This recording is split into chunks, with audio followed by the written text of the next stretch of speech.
Chères auditrices, chers auditeurs, bonsoir. Je suis accompagné de mon acolyte Gauthier. Bonsoir Franck, bonsoir à tous les auditeurs. Alors ce soir, nous allons vous parler du livre de Jean-Clément Martin consacré à Robespierre, sous-titré dans sa première édition « La fabrique d'un monstre ». Alors on le sait, aucune artère parisienne ne porte le nom de Robespierre, passé à la postérité comme l'archétype du monstre. Sans l'absoudre ni l'accabler, mais en le suivant pas à pas à travers chacune de ses prises de position politiques, Jean-Clément Martin montre que cette réputation a été fabriquée par les thermidoriens. Après avoir abattu le tyran, entre guillemets, ils, les thermidoriens, voulurent en effet se dédouaner de leur propre recours à la violence d'État. Ainsi, les 10 et 11 thermidors, qui voient l'exécution de l'incorruptible et d'une centaine de révolutionnaires, servent à imputer au premier la seule responsabilité de la terreur. Non seulement cette accusation a réécrit l'histoire de la Révolution, mais elle continue à s'imposer encore à nous. Une démonstration sans faille et un livre à l'image de Robespierre, éminemment politique. L'auteur est professeur émérite à l'université Paris 1 Panthéon-Sorbonne, ancien directeur de l'Institut d'histoire de la Révolution française. Jean-Clément Martin a notamment publié La guerre de Vendée et chez Perrin, La nouvelle histoire de la Révolution française, ainsi que La terreur, vérité et légende. Alors nous pouvons le dire, depuis quelques années, Robespierre a le vent en poupe. Sans doute la vente de ses manuscrits aux Archives nationales en 2011, au mois de mai plus précisément, y a contribué. Depuis, un nombre non négligeable de biographies lui a été consacré, qui démontrent que tout n'a pas encore été dit sur l'incorruptible. En 2012, l'historien australien Peter McPhee publie ainsi un Robespierre dans la Révolution, Une vie dans la Révolution. Marc Bellissa et Yann Bosc sortaient un Robespierre, La fabrication d'un mythe. En 2013, Cécile Aubény un Robespierre ou La probité révoltante en 2013. Et enfin, Hervé Loers avec un Robespierre en 2014. 2 ans plus tard, donc en 2016, Jean-Clément Martin se lance dans l'aventure et se flatte, comme il le dit lui-même, je cite, de renouveler le pacte biographique en refusant toute approche psychologisante, avec également aucun esprit ni partisan, aucun affect et aucun sensationnalisme. Oui, alors naturellement, Robespierre, c'est une figure révolutionnaire qui revient régulièrement dans le débat public et dans le débat politique parce que il est un modèle pour certains et il est abhorré par d'autres. En réalité, il peut aussi bien être quelque chose de vertueux pour une certaine gauche radicale et puis pour le reste de la classe politique, notamment à droite, c'est un contre-modèle total. Maximilien Robespierre, c'est une figure centrale de la Révolution, c'est sans doute la grande figure avec Napoléon Bonaparte et un petit peu malgré lui Louis XVI, qui est celui qui subit la Révolution. Il est beaucoup plus connu que des figures plus radicales que lui encore, comme Gracchus Babeuf ou même Marat, ou bien des figures qui passent comme ayant un petit peu parti lié avec lui, ou étant aussi radical que lui, comme Danton, mais qui finalement sont des items politiques assez différents. Robespierre, c'est vraiment l'ascète, c'est vraiment le militant de l'idéal. C'est pas un militant au sens du militantisme, mais c'est un tribun qui se révèle. C'est quelqu'un d'assez émotif, d'assez fragile sans doute au départ, mais qui petit à petit, poussé par ses proches et ses amis à se présenter à l'Assemblée constituante, eh bien se fait élire, et bien découvre qu'il a des talents oratoires insoupçonnés et devient le principal orateur de cette Assemblée constituante entre 1789 et 1791. Quand je dis principal orateur, c'est-à-dire Robespierre, c'est une soixantaine de discours dans la seule année 1789, enfin c'est une partie de l'année, hein, puisque les États généraux sont convoqués au mois de mai, une centaine de discours en 1790, et encore une centaine dans les 9 mois qui séparent le début de l'année 1791 de la clôture de la session, puisque en octobre 1791, on passe à l'Assemblée législative, et Robespierre, ça révèle un petit peu le personnage. Robespierre ne peut pas être élu parce que lui-même, il avait défendu la possibilité pour les députés de leur non-rééligibilité. Ça concernait ses adversaires, ça s'adressait à ses adversaires, notamment Barnave et Lameth, mais ce principe, cette vertu s'appliquait aussi à lui, et donc Robespierre n'a pas été réélu en 1791. Merci Gauthier pour cet éclairage historique, technique et de présentation d'ordre général. Alors disons-le clairement, Jean-Clément Martin, dans son livre, a une approche biographique classique, donc c'est un parcours linéaire. Dans les 100 premières pages, Clément évoque précisément le jeune homme que fut Maximilien, circonscrit fort bien dans son milieu de bourgeoisie et d'office par son père, et du côté paternel, signale sa position de rejeton d'une dynastie de producteurs urbains. Donc il rappelle également ses réussites scolaires, donc c'était pas un génie, c'était plutôt un très bon élève, plus préoccupé par l'étude que par le jeu, et son insertion est relativement aisée dans le milieu arageois. Mais même enfant, on note déjà que la situation sociale des petites gens l'intéresse et l'intrigue et lui pose question. Donc en fait, quand on prend son cadre familial, rien ne distingue Maximilien de beaucoup d'autres qui seront appelés à tenir les premiers rôles dans la révolution, de la révolution qui vient. Alors ce qui est intéressant également, c'est que l'auteur s'interroge sur ce qui caractérise le jeune Robespierre, et très souvent, beaucoup de biographes ont estimé que la perte de son père avait été un drame familial qui avait marqué Robespierre. Et Clément, en fait, à force d'études et de comparaisons avec d'autres personnages de l'époque, il démontre que beaucoup de contemporains de Robespierre ont également eu une enfance, disons-le clairement, difficile, parce que orphelin de père ou orphelin de mère. De ce point de vue, Robespierre est moins à plaindre que Bonaparte, par exemple, autre grande figure de la Révolution, comme l'a dit Gauthier. Bonaparte, lui, a été orphelin de père de bonne heure, et puis surtout transplanté, qui plus est, dans un pays lointain et étranger. Donc, concrètement, la vie du jeune Robespierre n'est pas si malheureuse, en témoignent ses études et en témoigne également cet entourage familial, notamment sa sœur et son frère, dont on reparlera, qui vont toujours l'aider et le soutenir. Donc Robespierre, concrètement, a eu une vie plutôt assez commune pour quelqu'un de cette époque-là. Oui, même si quand même le contexte familial a dû le marquer psychologiquement et influencer son caractère et donc peut-être sa vision du monde. Parce que tout de même, sa mère meurt quand il a 8 ans et son père n'est pas très attentif vis-à-vis de ses devoirs de père précisément, puisqu'il l'abandonne plus ou moins, il part en Allemagne, même si son père qui est avocat continue à plaider encore une quinzaine d'affaires au Conseil d'Artois en 1772, mais il s'éloigne de plus en plus, on le retrouve ensuite à Cologne, et il meurt vraisemblablement à Munich en 1777, en tout cas, c'est ce qu'en dit Henri Guillemin. De toute façon, à l'époque, le père de Robespierre est très loin de son esprit, puisque Robespierre est occupé à sa formation juridique. Il faut aussi signaler que, c'était assez courant à l'époque, mais Robespierre va perdre sa sœur, Henriette, il va la perdre lorsqu'il est adolescent. Ça va sans doute contribuer à endurcir son caractère et à le conduire à relativiser certaines choses de la vie, aussi peut-être accentuer son engagement naturel vis-à-vis des plus faibles. Il faut aussi signaler que Robespierre, c'est un enfant hors mariage, puisque étant né en mai 1758, le 6 mai 1758, pour autant ses parents ne se sont mariés qu'en janvier, donc 4 mois auparavant. C'était bien sûr mal considéré à l'époque d'être un enfant hors mariage, maintenant ça existait pour autant, c'était quelque chose qui n'était pas rare pour autant. Alors ce qui est intéressant ce que tu dis, c'est qu'à l'époque, beaucoup l'ont brocardé dans les premiers temps de sa carrière d'avocat comme issu d'un mariage du péché. Donc il y a quand même eu un poids sur cette naissance 5 mois après ou 4 mois après une union devant Dieu à l'église. C'était mal vu, mais bon, ça existait.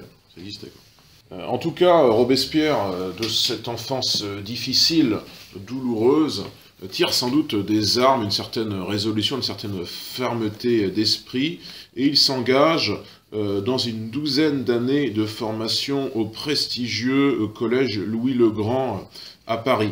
Avant ça, en fait, il obtient une première bourse, 450 livres qui lui sont accordés par l'abbaye de Saint-Vaast, c'est l'actuelle commune de Saint-Vaast en Cambrésie, près de Cambrai. Cette bourse lui permet donc d'arriver à Paris, et ces 12 années d'études qu'il passe le font à la fois sortir du dénuement et lui permettent des rencontres fructueuses, des rencontres qui seront importantes pour l'avenir, puisqu'il rencontre notamment Louis-Marie Fréron, mais aussi et surtout Camille Desmoulins. C'est ce qu'on voit d'ailleurs dans le téléfilm assez connu, La Révolution française. Vous savez, ce film de 1989, c'était à l'époque du bicentenaire, naturellement, il y avait toute une production cinématographique notamment. Et on voit dans la scène d'introduction un jeune homme qui fait un compliment au roi Louis XVI, en fait, on ne voit pas le roi, on voit juste la main du roi qui dépasse du carrosse. On voit un jeune homme qui fait un compliment sous une pluie averse. À genoux. À genoux, oui, c'est à genoux. Sous une pluie averse, le cheval rue, je crois, et il asperge le jeune homme debout. En fait, ce jeune homme, c'est Robespierre. On le comprend lorsque un de ses camarades l'appelle, le camarade en question bégaye, et on entend un surveillant qui crie Desmoulins, Robespierre, taisez-vous. Et en fait, on comprend que c'est le petit, c'est Robespierre, et que l'autre petit qui bégaye, eh bien, c'est Camille Desmoulins. C'est une anecdote vraie. C'est une anecdote vraie. Il y a vraiment eu un compliment au roi Louis XVI. On ne sait pas précisément en quelle année, en 1773 ou 1779. Il n'y a pas de consensus historique sur la date. Mais c'est véritablement vrai, si je puis dire. Et si Robespierre a fait le compliment royal, c'est qu'il était considéré comme l'un des meilleurs élèves, sans être un génie, mais l'un des meilleurs élèves de Louis le Grand. Il sera aussi boursier de Louis le Grand, en plus. Oui, il sera boursier parce que il a beaucoup de prix en grec, en latin, divers accessites. Il est très bon en version notamment. Et donc, périodiquement, il a des prix. Il a des bourses, si bien que quand il est reçu bachelier en droit de la faculté de Paris en 1780, qu'il obtient par ailleurs sa licence l'année suivante, eh bien ses bonnes notes lui attribuent une récompense de 600 livres, et la bourse qu'il avait jusque-là à Louis le Grand, eh bien elle est attribuée à son frère Augustin Robespierre, qui lui aussi aura un rôle politique, un peu plus mineur, mais un rôle politique quand même. Augustin Robespierre qui sera quand même le découvreur, si je puis dire, d'un général qui rentrera dans l'histoire comme Napoléon Bonaparte. Bien sûr, mais alors il aura le même destin que son frère, mais il est quand même moins connu parce que c'est le grand Robespierre qui mange le petit, finalement. Robespierre le jeune, on disait, pour le petit.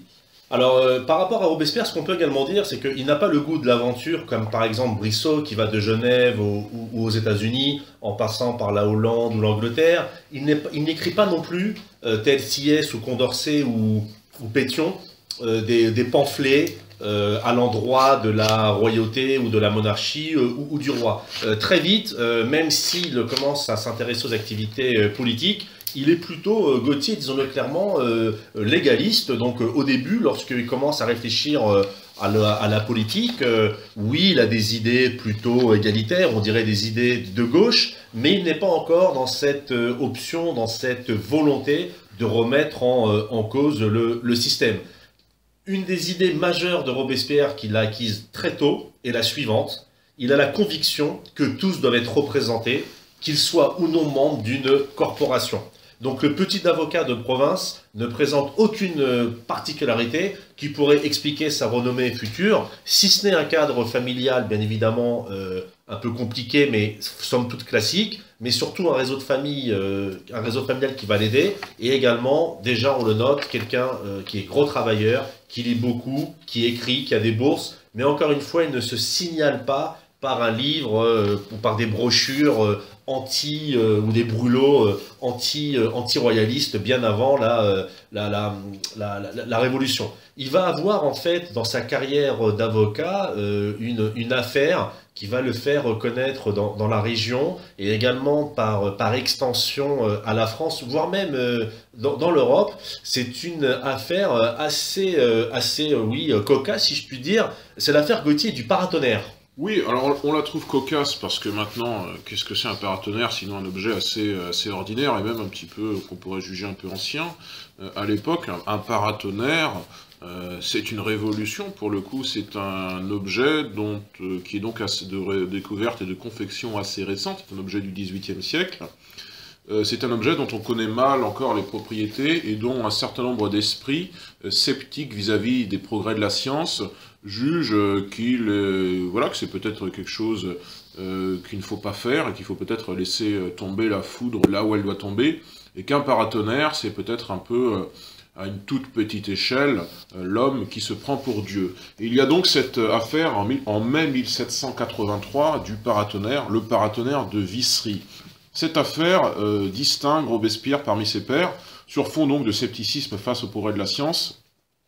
Il effectue alors un plaidoyer célèbre auquel succèdent d'autres grandes interventions, notamment l'affaire de Teuf face aux bénédictins d'Anchin, et d'autres défenses qu'il publie par la suite sous forme de mémoires judiciaires. En fait, la publication de ces mémoires fait connaître Robespierre dans ces années pré-révolutionnaires. On est à peu près 5-6 ans avant la Révolution et 5 ans avant les premiers textes de Robespierre, les premiers textes politiques de Robespierre, qui sont assez tardifs, qui datent de janvier 1789, à la veille des États généraux. Donc ne croyons pas que Robespierre est un fanatique dans ces années-là, ne croyons pas que c'est un républicain, ça n'a aucun sens, puisqu'il est au contraire pour, bien sûr, des novations qu'il faudrait apporter à la monarchie, mais il n'est pas du tout dans une radicalité qu'on lui connaîtra ensuite au comité de salut public. Croire cela dans les années 1780, ce serait historique.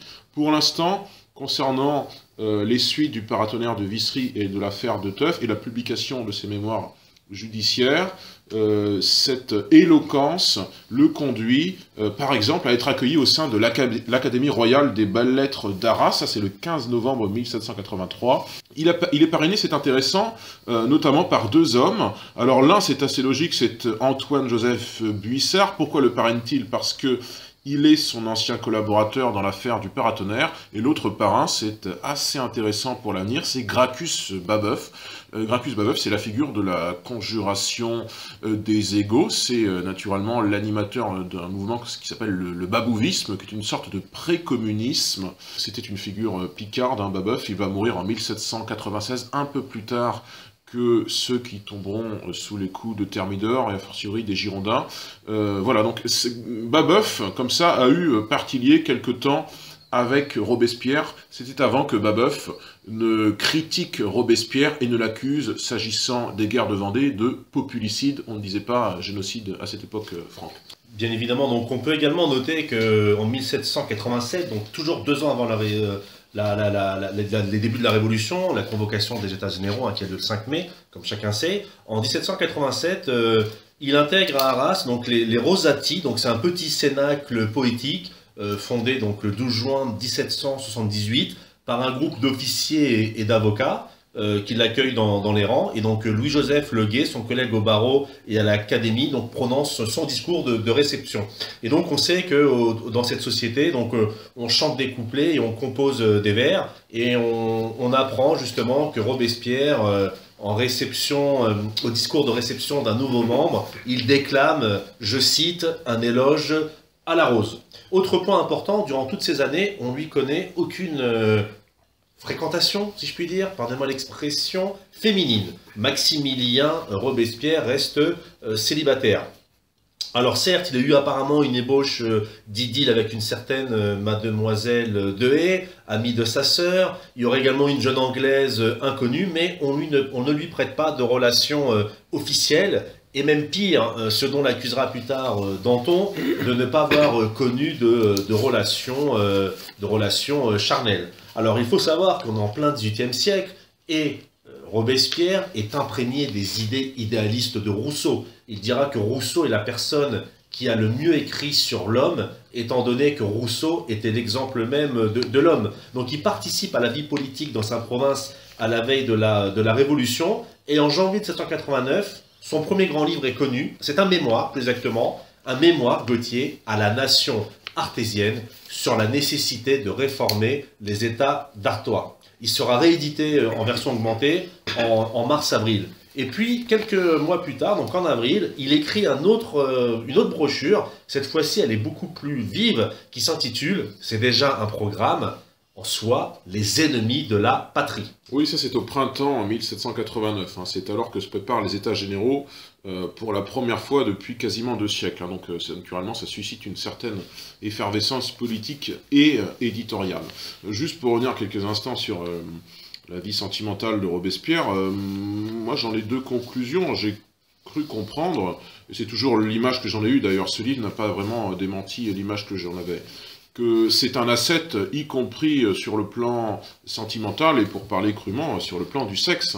Robespierre, je n'ai pas tellement l'impression, ou alors il ne l'a pas signifié dans son journal, qu'il était intéressé par la chair. Et puis tout de même, on sait pour autant qu'il a eu une brève relation lorsqu'il était député à la Constituante en 1790, avec une jeune femme d'environ 26 ans, on ne sait pas grand-chose de cette femme-là, donc elle avait quelques années de moins que lui. La seule chose que l'on sait, c'est que cette jeune femme était d'un milieu modeste, c'était une femme d'un milieu populaire.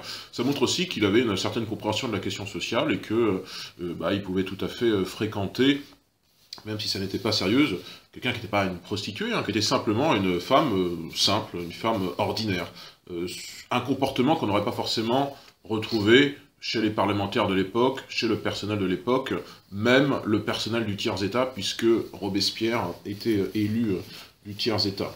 Pour revenir à ses premières publications, donc entre janvier et avril 1789, ces fameux 2 opuscules, À la nation artésienne et puis Les ennemis de la patrie, ça contribue à faire connaître l'éloquence de Robespierre, ses facilités de plume qui seront ensuite des facilités oratoires à l'Assemblée constituante à partir de l'été 1789.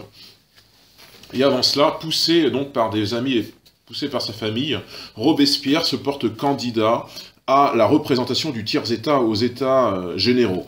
Il est soutenu par une corporation qui est celle des savetiers mineurs. En fait, c'est un échange de bons procédés, puisque cette corporation est très très pauvre, mais elle est aussi majoritaire, et cette corporation lui confie la rédaction d'un cahier de doléances. On est en mars 1789. Robespierre rédige ce cahier. Ça lui donne une grande popularité, une très bonne image parmi les franges inférieures du peuple. Il est choisi pour représenter l'Assemblée des non-corporés d'Arras, c'est-à-dire ceux qui ne sont inclus dans aucune corporation, et puis ensuite les électeurs du tiers-État de la commune. Robespierre est définitivement élu le 26 avril par l'Assemblée électorale d'Artois. C'est pas très facile, il figure de justesse parmi les 8 députés locaux du tiers, mais en tout cas, Franck, c'est le début de 5 années d'une ascension politique continue, qui est aussi une ascension sociale, puisque Robespierre va s'élever socialement comme il n'aurait jamais pu espérer.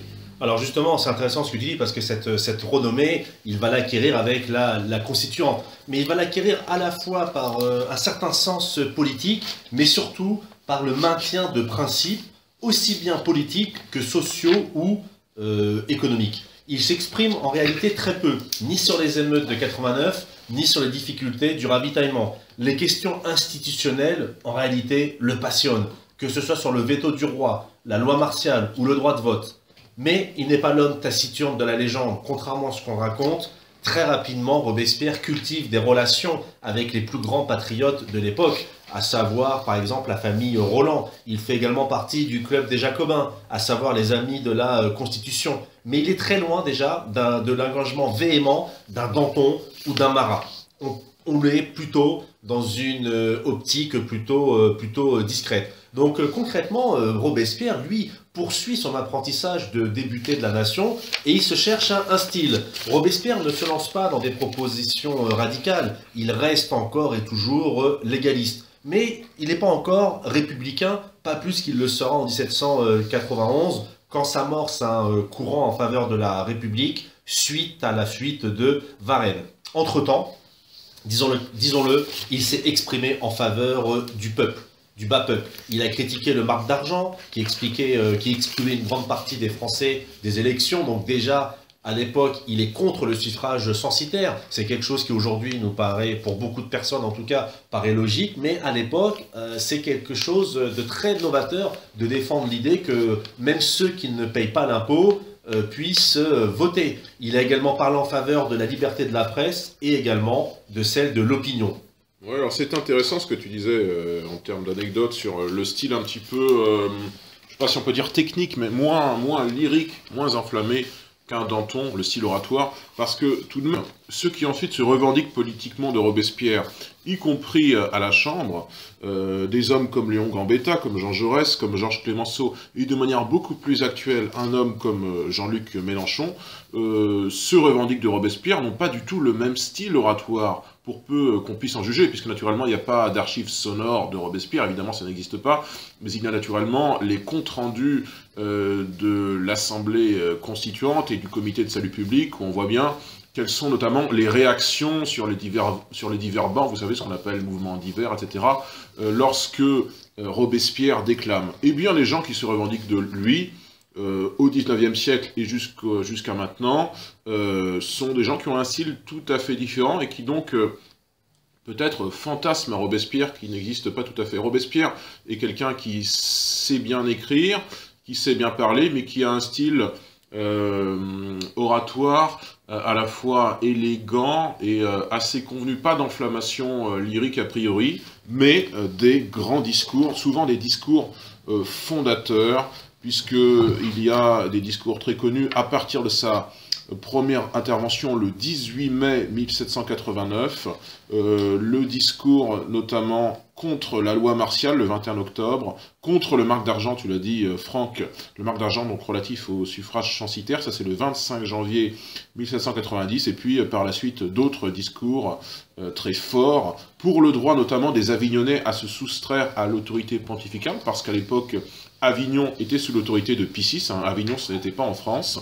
Robespierre fait un discours le 18 novembre 1790 et à peu près un an après, Avignon est annexé par la France. Il faut signaler également d'autres discours comme celui pour la non-rééligibilité des députés, le 16 mai 1791. Eh bien ça le concerne directement puisque Robespierre ne sera pas rééligible lorsque la session sera expirée en octobre 1791. Il pourra prendre comme ça quelques congés, se rendre à Arras et en Flandre, et il testera d'ailleurs sa popularité naissante.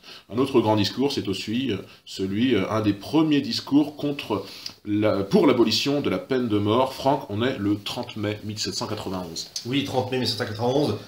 Chose paradoxale, c'est que Robespierre s'est prononcé contre la peine de mort, mais il n'hésitera pas plus tard à voter la mort du roi. Donc c'est peut-être un des premiers paradoxes. Donc comme on l'a dit, c'est le symbole de la guillotine surtout. Oui.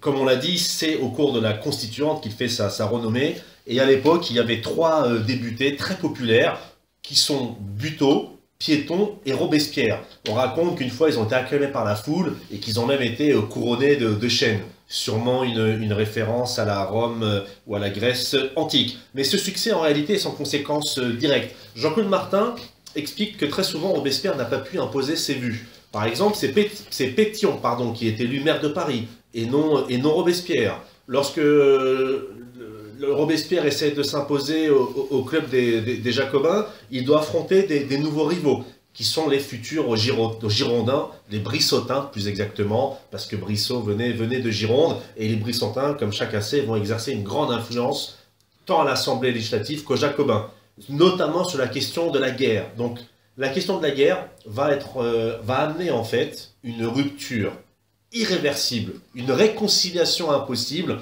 entre les Girondins et celui qu'on va appeler alors l'incorruptible, d'autant plus que le sujet de la guerre n'est pas le seul sujet de discorde. Donc autre point où Martin avance, c'est que Robespierre a aussi connu des défaites politiques. Il n'est pas élu maire de Paris, mais surtout la guerre est déclarée en avril 1792.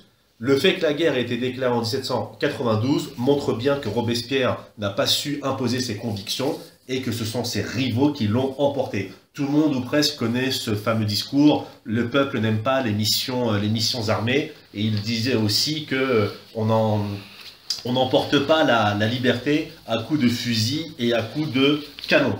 Robespierre se prononce contre la guerre, Gautier, pour une raison très simple. Et on peut dire qu'il avait raison, surtout que nous connaissons la suite de l'histoire, c'est qu'il avait dit que la guerre, au-delà du fait de son caractère illégitime, au-delà du fait que la liberté ne s'exporte pas à coups de canon, ça a peut-être également des résonances dans notre actualité politique, c'est surtout que Robespierre disait une chose, il craignait que les victoires militaires ne donnent finalement un César. Il avait peur que les victoires militaires transforment en fait la constituante, ou plus exactement à terme le gouvernement de la France, en une dictature militaire, ce en quoi il aura techniquement raison. Mais restons-en là pour l'instant, donc la guerre est déclarée, et donc Robespierre n'a pas pu imposer ses convictions, ou également il n'a pas su. Oui, alors c'est intéressant la prescience de Robespierre, effectivement, comme tu le dis, en fait, tu parles en filigrane de Napoléon Bonaparte, hein, puisqu'il y aura effectivement ce César qui sera couronné en quelque sorte en 1799, après avoir menti d'une certaine manière, hein, nous disons ça sans juger, mais il devait tout de même y avoir une sorte de triumvirat lorsqu'il y a eu le coup d'État de Brumaire, et puis c'était finalement Bonaparte seul, puis empereur. Finalement, Robespierre était tout d'abord pour la guerre, puis contre la guerre quelques semaines plus tard, parce qu'il a effectivement compris que soit il y aurait un César, soit il y aurait peut-être un renforcement du pouvoir royal, et puis de toute manière, l'armée française, jugeait-il, n'était pas au niveau sur un plan technique, et ça ne pouvait que faire le jeu des princes allemands. Puis la troisième chose qu'il craignait également, on n'en parle pas assez, c'est que Robespierre est un égaliste, un Rousseau épris de droit romain.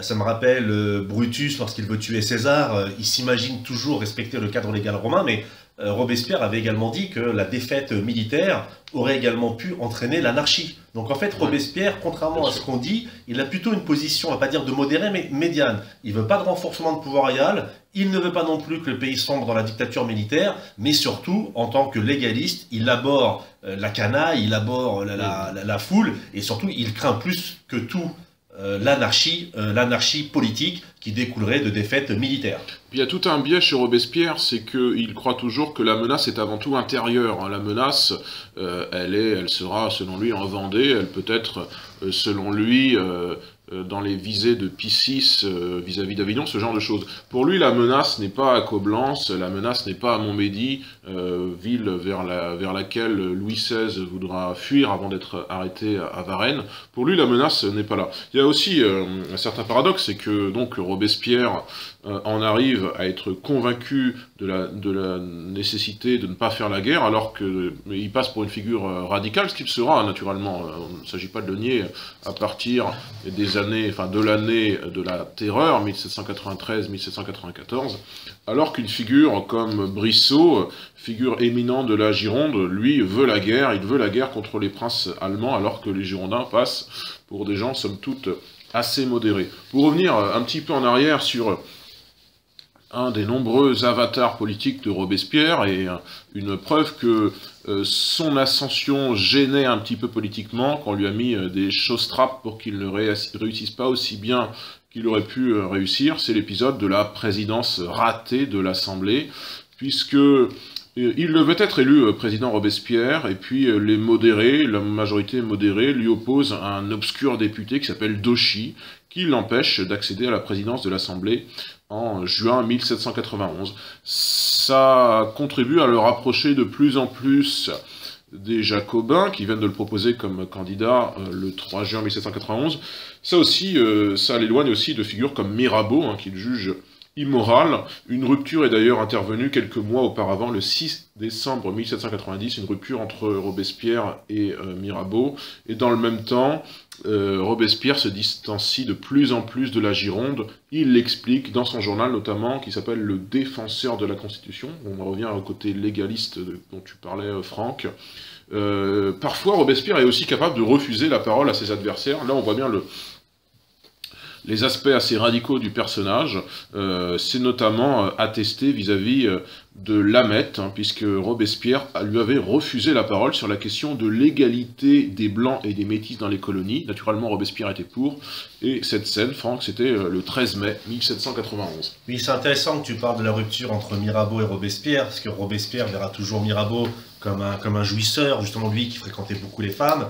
Il l'accusera à demi-mot publiquement, mais en privé ne s'en cachera pas pour dire que Mirabeau était un prévaricateur, qu'il était également corruptible, sans quoi la suite donnera raison lorsqu'on trouvera la fameuse armoire de fer. Mais une phrase qui est intéressante, que tout le monde connaît, qui est à double sens, c'est lorsque Mirabeau parle de Robespierre à ses collègues de la Chambre, Mirabeau dit au sujet de Robespierre, Gauthier, il dit « Faites attention, cet homme est dangereux, il croit ce qu'il dit ». Alors là, cette phrase, elle va prendre dans deux sens, c'est-à-dire, est-ce qu'il est dangereux parce qu'il est honnête dans ses convictions, ou est-ce qu'il est dangereux parce que ses convictions sont folles et qu'il y croit vraiment? En tout cas, la rupture, elle est consommée. En fait, l'approche de Martin, elle nous permet en fait de comprendre que Robespierre, il est plutôt enclin à prendre une position d'arbitre plutôt que d'avoir des positions forcément brutales. Alors bien évidemment, Robespierre est un homme de conviction, il est obstiné dans ses opinions, mais à cette époque, 91-92, c'est encore lui qui fait le lien entre les patriotes. Paradoxalement, c'est l'intolérance girondine, notamment sur la question du veto du roi et de la guerre, qui va le pousser vers la gauche, voire à l'extrême gauche. Mais fondamentalement, Robespierre, contrairement à une légende noire, si je puis dire, ne rejoindra jamais vraiment un marat. Robespierre, il faut le savoir, il répugne en vérité à l'extrémisme, aux idées, aux idées, disons-le, extrêmes. Robespierre, en fait, il est là tout au long de son mandat, disons, tout au long de son action politique. Il veut défendre le peuple et il appelle souvent la Convention à se montrer, je cite, terrible envers les ennemis. Mais d'une manière générale, Robespierre n'est pas un homme qui se montre en dehors des comités. Il est plutôt discret, il ne reçoit pas à table comme Danton 15 à 20 ou 40 couverts. C'est pas un mondain. Ce n'est pas du tout un mondain. Donc il faut aussi également savoir qu'il va y avoir une lutte terrible entre les Jacobins, entre eux, plus exactement entre les Montagnards et les Girondins. Alors les Montagnards vont remporter le combat, à la fois par sensibilité tactique, mais à la fois également par la capacité qu'ils vont avoir à mobiliser les réseaux. Parce que même si Robespierre n'est pas un mondain, il a réussi à se tisser dans l'ombre, en fait, un réseau, une clientèle. Il est vraiment adulé, Robespierre, par le bas peuple. Il n'y a aucun mépris de notre part en disant cela. Il est vraiment adulé par le bas peuple, par la classe ouvrière, et les Parisiennes de conditions modestes l'adulent vraiment comme un héros.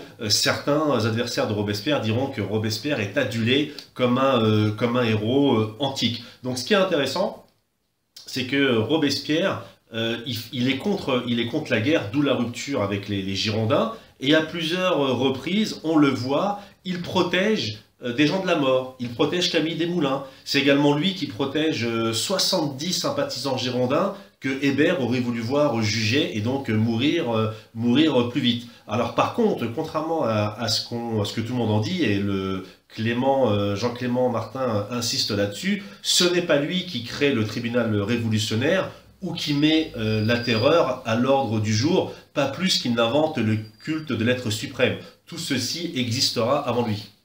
Il me semble que c'est Saint-Just qui crée le tribunal révolutionnaire. Saint-Just qui était une figure sans doute plus exaltée encore, notamment parce qu'il était plus jeune, alors ça a sans doute joué sur sa psychologie. Rappelons que Saint-Just est mort alors qu'il avait 26 ou 27 ans. C'était une des plus jeunes figures de la Révolution française. L'archange de la terreur. L'archange de la terreur, oui, bien sûr. Et bien, pour revenir d'ailleurs à la terreur, c'est une excellente transition. Robespierre est avant tout connu pour cette période un peu charnière de la Révolution, entre la Révolution bourgeoise de 1789 et puis la fin de la Révolution, qui est en fait la fin du Directoire en 1799, parce qu'avant il y a eu entre ces deux étapes, il y a eu 4 années du Directoire entre 1795 et 1799, où les directeurs ont redécouvert les vertus à la fois de l'Antiquité gréco-romaine et les vertus d'une certaine esthétique de la monarchie, notamment par le panache de leurs uniformes, des uniformes très chamarrés, aux couleurs pour la première fois de la France, le bleu, le blanc et le rouge. Bref, la terreur, c'est une période charnière dans l'histoire de la Révolution, entre 1793 et 1794. C'est à la fois l'ascension de Robespierre, et puis le début de la fin, le début de la chute, Entre ces deux extrêmes, il y a naturellement la mise à mort politique et physique des Girondins, c'est entre le 31 mai et le 2 juin 1793, et puis début 1794, je crois que c'est en mars de mémoire, il y aura la mise à mort de ceux qui deviendront les opposants de Robespierre, notamment Danton, qui est l'autre... Les indulgents. Les indulgents, oui. Danton, qui est l'autre grande figure de la Révolution, un petit peu connue du grand public, on va dire. Alors, ce qui est intéressant, il y a vraiment beaucoup de choses intéressantes, hein, comme vous l'entendez dans mes propos, c'est que Jean-Clément Martin insiste sur un point, c'est que le piège de la Révolution, Gauthier, est le suivant. Ne pas être reconnu, c'est être balayé. Être trop connu, c'est également être balayé. Et en fait, une fois que Hébert et Danton sont guillotinés, la voie peut, ou pouvait plus exactement, paraître libre pour que Robespierre domine pleinement les débats. Et en fait, il va commencer à tester son autorité. Il va par exemple interdire à la Convention de remettre en cause la décision du Comité de salut public relative à Danton et à son jugement qui voulait dire concrètement accusation. On peut également émettre des doutes en fait sur cette capacité à Robespierre à sentir l'événement, et Jean-Clément Martin, dans son ouvrage, parle très souvent de Robespierre. Alors c'est quelque chose qui m'a un petit peu dérangé, dans le sens que c'est pas l'image que j'avais de Robespierre avec les 3 biographies que j'avais lues. Gauthier, je ne sais pas ce que tu en penses. Il fait un peu de Robespierre, il a une phrase, il a une expression qui est assez étonnante. Il parle de lui comme d'un meneur indécis. C'est-à-dire qu'il explique très souvent qu'il y a des événements et que Robespierre, en fait, suit l'événement, mais que fondamentalement, jamais il a la tête de l'événement. Bon, je pense que c'est tout à fait possible historiquement, parce que naturellement, il y a une accélération de l'histoire entre 1789 et 1794. Je crois d'ailleurs que Jean-Clément Martin, dans les premières dizaines de pages, parle de 1789 comme d'une accélération sidérante de l'histoire de France. Alors naturellement, des gens comme Robespierre, parfois, Franck, je suppose, suivent l'histoire de France plutôt qu'ils ne la théorisent. Bien sûr, bien sûr. Alors, Robespierre n'a plus d'ennemis, ni à gauche, ni à droite. Hein. Pour faire simple, les Girondins et les contre-révolutionnaires ne représentent plus grand-chose. Les indulgents et la branche fanatique avec Hébert, on les appelait les enragés, n'est plus là. Et en fait, entre-temps, le bruit court que la République va être gouvernée par le seul Robespierre. On parle de lui comme un chef des armées, on parle également du fait qu'il pourrait éventuellement se marier avec la sœur du roi Louis XVI et prendre le dauphin en étant son tuteur. Et le bruit est même diffusé par la presse britannique, et un député français, futur adversaire de Robespierre, s'en fait le rapporteur à la tribune. Et en fait, c'est là le piège de la popularité de la Révolution. Sans popularité, aucun pouvoir. Trop de popularité, le doute, le soupçon, le jugement et la mort. Et l'autre piège où va tomber Robespierre, c'est celui qui consiste à se mêler de tout et finalement à se défier de tous. Le voilà qui prend la direction du bureau général de la police, il nomme des proches à lui aux postes officiels, il préside la fête de l'être suprême, et surtout, il impose impérieusement la loi du 22 prairial qui terrifie les députés. Et c'est là où justement les intrigants vont se sentir menacés, parce que Robespierre, dans ses différents discours, il va parler d'ennemis à frapper, il va parler de conspirateurs, il va parler de complots. Par contre, et là tous les historiens sont unanimes là-dessus, c'est que Robespierre ne nomme pas les gens. Or, en ne nommant pas les gens, il jette un peu le doute, et finalement toutes les personnes qui sont présentes à l'Assemblée ou qui ont un pouvoir politique ou journalistique vont se sentir en fait visées par ces attaques, alors que Robespierre nomme en réalité personne. Ouais, c'est un peu l'archétype en politique, Robespierre, de celui qui en dit trop ou n'en dit pas assez, et donc dans une position particulièrement malaisante, puisque si on en dit trop, eh bien, on peut encourir le risque d'être frontalement opposé à son adversaire ou à son ennemi. Si on n'en dit pas assez, ça peut être perçu comme de la diffamation, on n'est pas clair, on n'est pas lisible, ça peut prêter le flanc à toutes sortes de fantasmes. C'est ce qui a fait chuter Robespierre. C'est ce que l'on voit très bien dans ce téléfilm de 1989, où Robespierre, de toute façon c'est tiré de faits historiques, hein, Robespierre parle à la tribune je pense c'est l'Assemblée, et sa voix est couverte par des huées, et lorsqu'il accuse ceux qu'il juge être les ennemis de la France, la foule des parlementaires lui crie « Robespierre, donne-nous des noms, dis-nous les noms, de qui parles-tu, etc. » Il est submergé à la fois par les huées et par ses émotions, et ça facilite sa mise aux arrêts, ça facilite son arrestation en fin juillet 1794, pardon.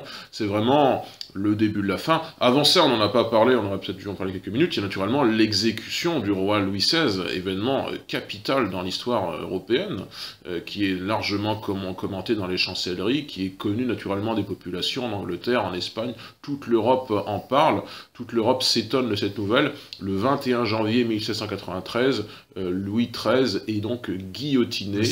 Louis XVI, pardon, est donc guillotiné, symboliquement.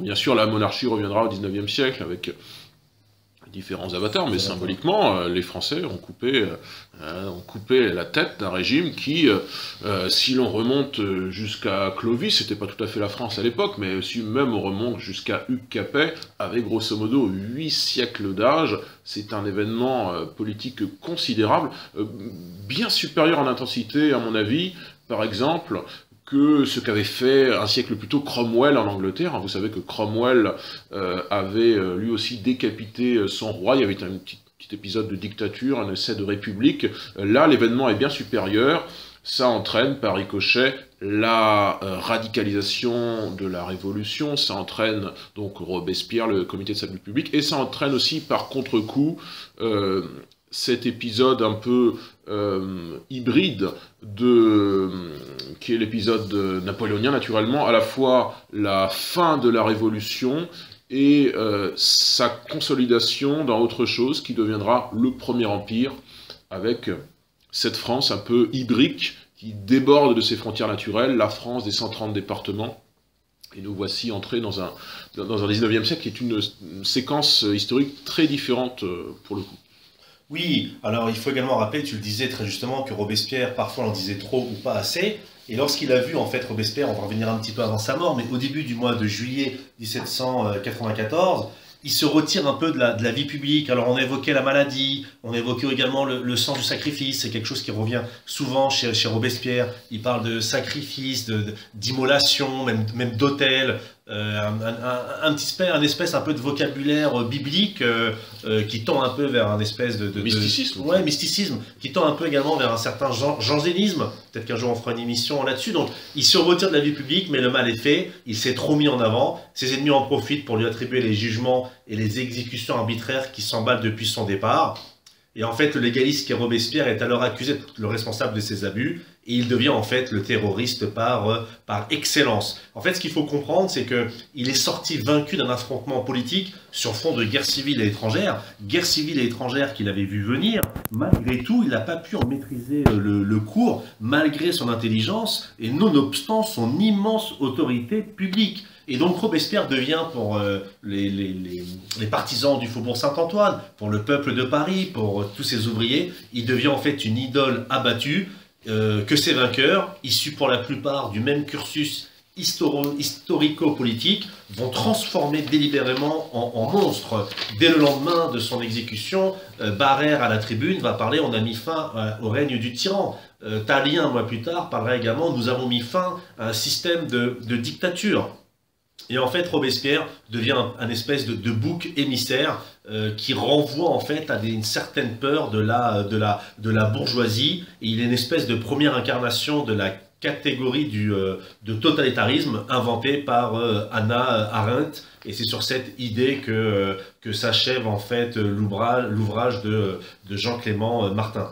Donc ce qu'on peut également dire sur cette biographie, c'est qu'elle ne renouvelle pas le genre, dans le sens qu'elle n'apporte pas d'éléments biographiques inédits, dans le sens que, comme le dit Martin dans son introduction, les éléments sur Robespierre il y en a peu, et ils ont tous été étudiés, décortiqués. Donc la vision en fait de Martin est la suivante, c'est que Robespierre n'est ni Dieu ni le diable, c'est simplement un homme englué dans les dilemmes de l'événement, qu'il n'a pas su maîtriser, qu'il a su maîtriser un temps avant de lâcher prise. La thèse du livre, c'est que Robespierre a été choisi comme bouc émissaire, et les thermidoriens en fait lui ont mis sur le dos l'entière responsabilité des drames révolutionnaires, ce qui ne veut pas dire qu'il était innocent, mais en tout cas ce n'est pas le seul coupable. Oui, c'est un processus politique assez classique. On peut penser, somme toute, que si les Girondins avaient gagné la partie en 1793, eh bien c'est l'un des leurs, peut-être Brissot, qui aurait été le bouc émissaire. Et aujourd'hui, on ne serait pas robespierriste, on serait brissotin, voilà. Et ce serait Brissot ou ses affidés qui seraient un petit peu le symbole d'un totalitarisme à la française, etc. C'est une partie des hasards de l'histoire, le contexte historique, notamment la guerre à l'extérieur des frontières, qui a fait que Robespierre, bien sûr, a fait des choix politiques extrêmement brutaux, qu'il les a fait dans l'urgence, qu'il s'est comporté notamment comme quelqu'un de sanguinaire, même si probablement il était mu par une certaine vertu, par une certaine ascèse, mais au final, l'histoire l'a dévoré. L'histoire de France, qui s'écrivait à l'époque en lettres brûlantes, en lettres de fer et de sang et de feu, l'a totalement dévoré. C'est encore une fois, pour le répéter, une époque d'accélération de l'histoire. C'est l'époque de Valmy, le 20 septembre 1792. Cette première victoire française, oh, c'est une petite victoire, hein, c'est pas vraiment une grande armée française qui vaincrait une coalition étrangère, c'est une petite victoire, mais symboliquement, Valmy, c'est le lendemain, à la fois la fin de Louis XVI, la fin politique de Louis XVI, et puis la proclamation de la République. Quelle République? La première République française, qui durera donc quelques années, puisque elle est plus ou moins, Napoléon Bonaparte met plus ou moins un terme à cette République, et puis bien sûr il y a la proclamation de l'Empire, mais c'est une époque de grande accélération. C'est pas une époque linéaire non plus, puisque naturellement, après la mort de Robespierre, il y aura à la fois le Directoire qui est un peu un retour à une sorte de révolution bourgeoise, comme en 1789-1791, et puis il y a aussi les contre-coups des royalistes, hein, plus ou moins réussis en 1795-1797. Les royalistes aussi, en se présentant aux élections, obtiennent des voix, les républicains les empêchent d'être élus durant la seconde partie du Directoire. Bref, c'est pas... La révolution n'est pas un processus linéaire. Les républicains, même s'ils dominent, ne dominent jamais totalement. Il y a bien sûr des contre-coups politiques, il y a bien sûr des révoltes populaires, notamment la chouannerie, la Vendée militaire. C'est pas un processus linéaire, et ça n'est que en 1799 que Napoléon Bonaparte y met un terme pour aller vers autre chose, certes, mais il a fallu finalement le retour d'une sorte de figure monarchique, une figure pseudo-monarchique en la personne de Napoléon Bonaparte, pour remettre un peu d'ordre dans tout ça. Napoléon dira « La révolution est terminée aux principes qui l'ont fixée ». Il dira, pour célébrer le nom de la gauche et de la droite, ni bonnet rouge, ni talon rouge, je suis national. Alors Gauthier, il y a quelques questions qui viennent d'arriver. Donc il y a une question qui est pour toi. Sans anachronisme, est-ce qu'on peut dire qu'à la veille de sa mort, Robespierre était républicain? Oui, totalement, parce que la République est proclamée depuis à peu près 2 ans. On n'est pas du tout dans cette situation où, lorsque l'Assemblée constituante a été désignée à l'issue des États généraux, personne, ou presque, n'était républicain. En tout cas, personne à l'Assemblée. On était un peu républicain dans certains journaux confidentiels, groupusculaires, mais personne n'était républicain à l'époque. Tout le monde respectait la figure du roi, et puis il pouvait y avoir des révolutionnaires modérés, bourgeois, qui voulaient conforter la figure du roi, ce qu'on appelle les monarchiens, et puis il y avait ce souci d'aboutir, de converger à un modèle à l'anglaise, d'une monarchie constitutionnelle parlementaire. C'est ce qui d'ailleurs a été expérimenté brièvement entre 1791 et 1792. Personne n'est républicain en 1791, même en 1792. Le contexte exceptionnel de la victoire de Valmy facilite les idées républicaines, concrétise la République, hein, c'est le nouveau régime. Effectivement, Robespierre, pour le coup, en 1794, meurt en républicain. On peut même dire qu'il meurt d'une certaine manière, en fanatique de la République. S'il n'est pas fanatique, comme on a pu le dire dans les années 1780, parce qu'il est assez modéré, qu'il est épris d'un certain idéalisme, celui des Lumières, en revanche, il a beaucoup mûri lorsqu'il a commencé à faire des discours et qu'il a jaugé sa propre force oratoire, il a mûri intellectuellement, il est devenu républicain, il est même devenu un petit peu radical, un petit peu fanatique, il faut bien le dire, ce qui fait que dans les décennies qui viendront, Robespierre pourra inspirer des figures aussi radicalement opposées que, par exemple, les communistes au XXe siècle, ou une figure comme Marcel Déat. Marcel Déat, c'est quelqu'un qui rejoindra la collaboration pour l'Allemagne nazie. Il s'inspirait pourtant de Robespierre, il disait que les soldats français qui s'engageaient dans la Wehrmacht étaient par exemple les volontaires de l'an 2. On voit à quoi peut conduire un modèle ou un contre-modèle comme Robespierre. Il y avait 3 groupes lors de la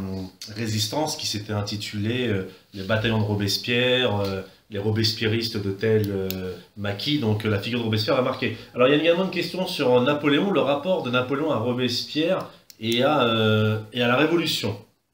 Alors ce qu'on peut dire, c'est que Napoléon avait des sympathies robespierristes, hein, il a été remarqué par Augustin Robespierre.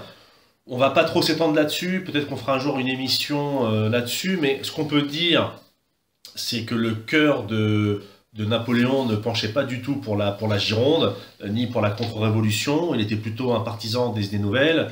Napoléon aimait beaucoup Rousseau. Donc Napoléon devait avoir un certain respect pour Robespierre, même si par la suite il n'en a pas trop parlé. Mais au moment des événements, son cœur battait plus pour la montagne que pour les Girondins. Ce qu'on peut également dire, c'est que lorsque Robespierre sera exécuté, que les robespierristes seront également exécutés, Napoléon va connaître les geôles de la République, parce qu'il va être accusé d'être un général robespierriste.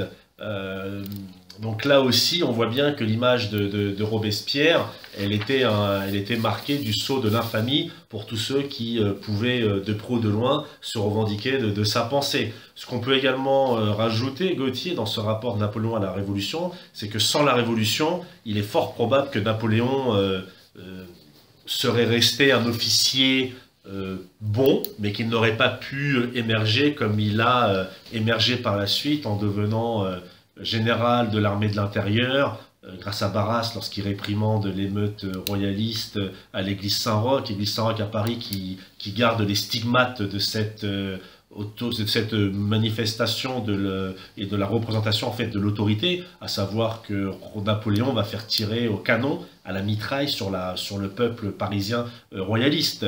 Par la suite, Napoléon, grâce à Barras, grande figure de la Révolution également, du Directoire plus exactement, qui fait partie des vainqueurs de Robespierre, Barras va glisser dans le lit de Napoléon une de ses vieilles maîtresses, Joséphine de Beauharnais, et Napoléon, grâce à ce mariage, aura en dot le commandement de l'armée d'Italie, dans laquelle il va se révéler, et on dira de lui, après tant de siècles, Alexandre et César avaient enfin un successeur. Donc ce qu'on peut dire, pour être clair sur le rapport à Napoléon et la Révolution, sans la Révolution, Napoléon n'aurait pas émergé, et du temps de sa prime jeunesse, Napoléon avait des sympathies robespierristes, c'est évident, et c'est également indiscutable que Robespierre avait une grande fascination, voire plus, pour Rousseau.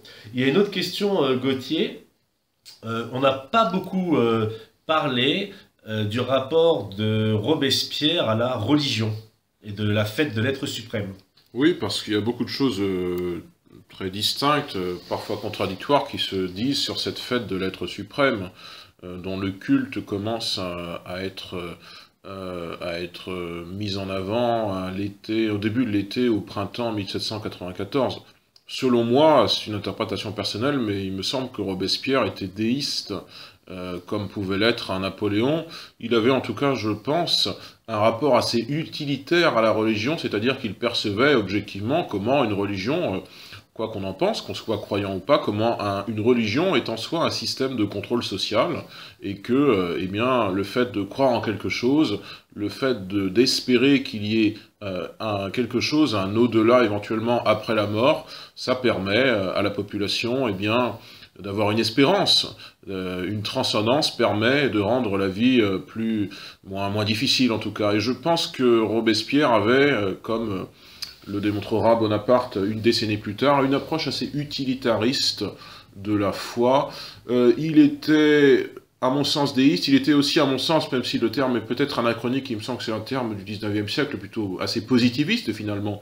L'anecdote du paratonnerre de, comment s'appelle-t-il, de D'Astry, je crois, en 1783, en mai 1783, a montré, nous l'avons expliqué en début d'émission, comment, le paratonnerre de Vissery, pardon, a montré comment des hommes comme Robespierre, ceux qui constitueront le camp républicain à partir du 19e siècle, sont des hommes de foi dans la science, sont des hommes qui, avant l'heure, sont des progressistes, et que donc ils peuvent avoir quelques méfiances dans la religion, notamment dans la religion catholique, dont ils perçoivent bien qu'elle est l'un des derniers avatars de la monarchie, après la mort de Louis XVI. Alors ça, naturellement, Robespierre ne peut pas le savoir, puisqu'il meurt en 1794. Mais il me semble qu'il est déiste, qu'il est dans une vision assez utilitaire des choses, et que c'est un progressiste avant l'heure, c'est un esprit épris de science, voilà, d'intérêt pour les sciences mécaniques, les sciences naturelles, etc. Comme pouvaient l'être les élites du temps des Lumières. N'oublions pas que c'est quand même l'époque de l'encyclopédie, de Denis Diderot, etc. Merci Gauthier pour ta réponse. Merci à tous de nous avoir suivis.